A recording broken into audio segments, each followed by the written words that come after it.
10월 8일 수요일 새벽 예배 시작하도록 하겠습니다. 이 시간 다 함께 찬송가 542장 구주 예수 의지함이 함께 찬송 부르시겠습니다. 찬송가 542장입니다. 구주 예수 의지함이 심히 기쁜 일일세 영생 허락받았으니 의심 아주 없도다. 예수 믿는 것은 받은 증거 많도다. 예수 귀한 예수 믿음 더욱 주소서. 구주 예수 의지함이 심히 기쁜 일일세 주를 믿는 나의 마음 그의 피에 적시네.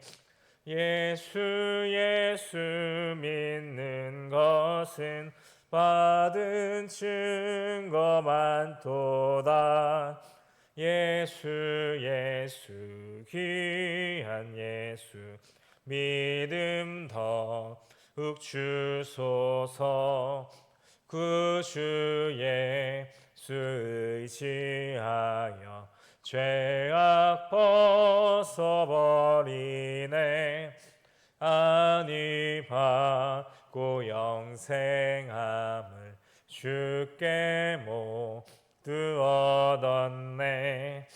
예수 믿는 것은 받은 증거 많도다. 예수 귀한 예수 믿음 더욱 주소서. 구주 예수 의지하여 구원함을 얻었네. 영원 무궁지나도록 주여 함께 하소서. 예수 믿는 것은 받은 증거 많도다. 예수 귀한 예수 믿음 더욱 주소서. 아멘. 기도하겠습니다. 사랑은혜가 풍성하신 하나님 아버지 감사드립니다. 악인이 잘됨을 통해 부당한 것들을 하나님께 호소하게 되는 경우가 많습니다. 그렇지만 하나님의 은혜와 긍휼을 기다리며 인내하는 우리가 되게 역사하옵소서. 이 시간 우리가 추석 명절 기간을 보내면서 하나님의 은혜 가운데서 더 잘 보내게 하여 주시고 오고 가는 발걸음 가운데 우리 성도들의 건강과 안정을 하나님께서 지켜 주셔서 감사드리며 예수님의 이름으로 기도되었습니다. 아멘. 이 시간 함께 보실 하나님의 말씀은 시편 79편 1절에서 6절까지 말씀입니다. 이 시간 함께 읽으실 하나님의 말씀 성경 본문 79편 1절에서 6절까지 말씀이고 제가 가진 성경으로 구약 861페이지에 있습니다. 시편 79편 1절에서 6절 제가 읽도록 하겠습니다. 하나님이여 이방 나라들이 주의 기업의 땅에 들어와서 주의 성전을 더럽히고 예루살렘을 돌무더기가 되게 하였나이다. 그들이 주의 종들의 시체를 공중의 새에게 밥으로 주의 성도들의 육체를 땅의 짐승에게 주며 그들의 피를 예루살렘 사방에 물같이 흘렸으나 그들을 매장하는 자가 없었나이다. 우리는 우리 이웃에게 비방거리가 되며 우리를 에워싼 자들에게 조소와 조롱거리가 되었나이다. 여호와여 어느 때까지나이까? 어느 때까지니까? 영원히 노하시리이까? 주의 질투가 불붙듯 하시리이까? 주를 알지 아니하는 민족들과 주의 이름을 부르지 아니하는 나라들에게 주의 노를 쏟으소서. 아멘. 오늘 설교 제목은 하나님 어느 때까지입니까? 라는 제목을 가지고 하나님의 은혜를 나누고자 합니다. 함께 읽었던 시편 79편의 본문은 다소 절망스럽습니다. 왜냐하면 주전 586년 예루살렘 성전이 파괴되었기 때문입니다. 예루살렘에 인접한 모압, 암몬, 에돔과 벌인 전쟁이 이거에 대한 원인이었습니다. 하나님께서는 오늘 본문을 통해서 왜 자기 백성을 사랑하신 것을 깨닫게 하실까요? 오늘 시편 기자는 하나님께 호소하고 있습니다. 1절 말씀 제가 다시 한번 더 읽도록 하겠습니다. 하나님이여, 이방 나라들이 주의 기업의 땅에 들어와서 주의 성전을 더럽히고 예루살렘이 돌 무더기가 되게 하였나이다. 아멘. 여기서 1절 후반절인 주의 성전을 더럽히고 예루살렘이 돌 무더기가 되게 하였나이다 라는 표현을 보면 절망스럽고 그리고 하나님께 호소하는 내용이 무엇인지를 알게 됩니다.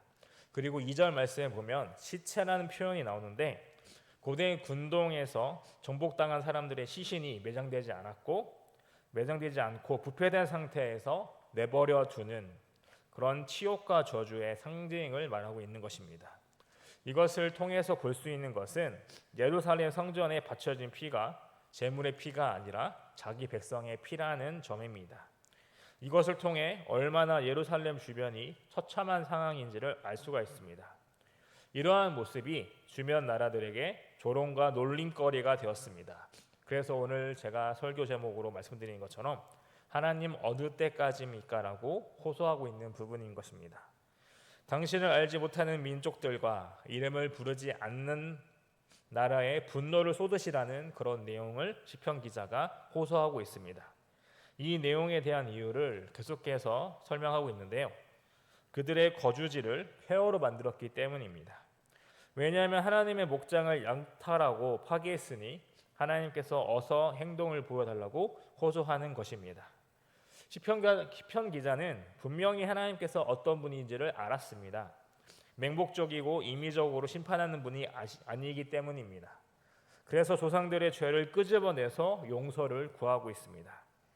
하나님의 긍휼로 속히 만나주시기를 간청하고 있는 부분인 것입니다. 그래서 구원의 하나님을 부르며 죄를 용서해 주시고 도와주시길 간청하고 있는 시편 기자의 모습을 우리가 볼 수가 있습니다. 간청에 대한 요구 근거는 주변 나라들로부터 쏟아지는 조롱 때문입니다. 다시 한번 더 4절 말씀을 제가 읽어보도록 하겠습니다. 우리는 우리 이웃에게 비방거리가 되며 우리를 애워싼 자에게 조소와 조롱거리가 되었나이다. 아멘.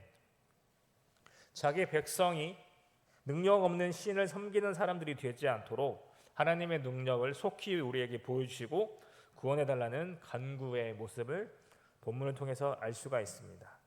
자기 민족이 피 흘렸기 때문에 똑같이 피 흘림으로 하나님께서 보복해 주시길 바라고 있는 것입니다. 절박한 상황에 놓인 유다를 탄식과 죽게 된 자들의 비유에서 말하고 있습니다. 처형을 기다리는 사람에게 생명이 보존되기를 간청하며 하나님의 개입을 촉구하고 있습니다. 계속해서 보복 요청으로 하나님의 복수가 철저하고 완벽하게 실행되기를 바라는 표현인 것입니다. 마지막으로 기자는 하나님을 향한 감사와 영광을 노래하며 다짐하고 있습니다. 우리가 같이 읽지 않았지만 13절 말씀에 다음과 같이 말하고 있습니다. 우리는 주의 백성이요 주의 목장의 양이니 우리는 영원히 주께 감사하며 주의 영예를 대대에 전하리이다. 아멘. 이 말씀은 죽음의 악몽과 고립의 절망이 끝날 것을 믿고 한 말입니다. 결국에 하나님의 소유라는 것을 인정하며 하나님의 돌봄을 받는 존재라는 것을 이야기를 하고 있습니다. 은혜를 받는 4가지 원리가 있다고 합니다. 첫 번째, 하나님의 은혜를 구하는 것이고, 두 번째, 반복해서 은혜를 구하라는 것입니다.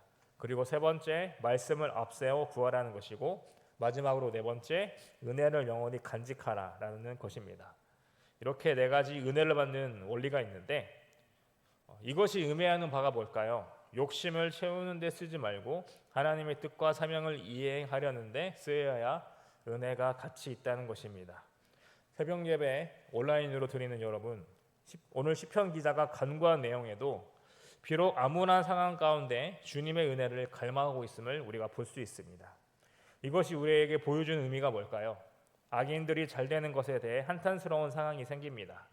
그렇지만 우리는 공의의 하나님과 은혜의 하나님을 믿기 때문에 하나님의 영광을 기다리는 것을 우리가 또 볼 수 있습니다.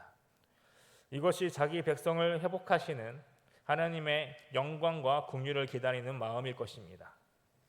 우리가 여전히 하나님의 돌봄과 소유가 되는 것도 하나님께서 우리를 사랑하시기 때문인 줄로 믿습니다. 하나님께서 역사하시도록 기대하고 인내하며 기도하는 여러분 되시길 간절히 소망합니다. 기도하겠습니다.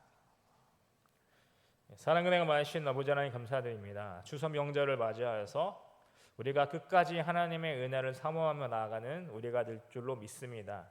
아버지 하나님, 추석 연휴가 길어서 오고 가는 발걸음 가운데 우리 성도들의 안전을 하나님께서 보호해 주시고, 그리고 또 추석 명절을 맞이하여서 믿지 않는 사람들을 만날 때마다, 우리 가족들을 만날 때마다 그들에게 예수님의 사랑을 심겨주게 해주시고, 우리의 모습을 통해 예수님이 드러나고 그들이 또 예수님을 영접하는 놀라운 역사가 나타날 수 있도록 아버지께서 함께 하시길 간절히 소망합니다.